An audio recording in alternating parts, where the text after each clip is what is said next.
নমস্কার বন্ধুরা, আগের একটি ভিডিওতে ভগবানের কৃপা কিভাবে লাভ করেছি সেই কাহিনী কিছুটা শেয়ার করেছি। আজকের ভিডিওতে আমি তারপর থেকে শুরু করছি।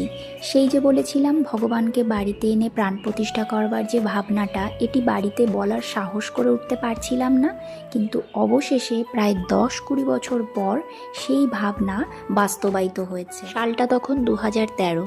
আমি তখন বাড়ির বাইরে ছিলাম।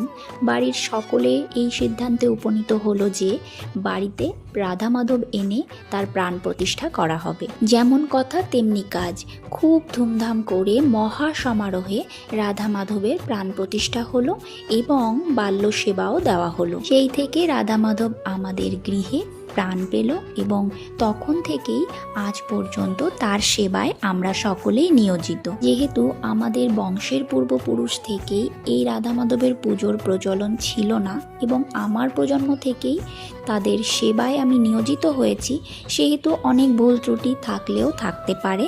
সেক্ষেত্রে তোমরা যারা দর্শক তারা অবশ্যই কোনো ভুল ত্রুটি থাকলে আমাকে সেটি জানাবে কমেন্ট করে।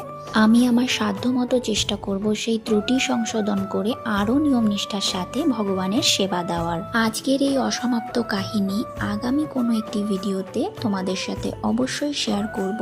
রাধে রাধে।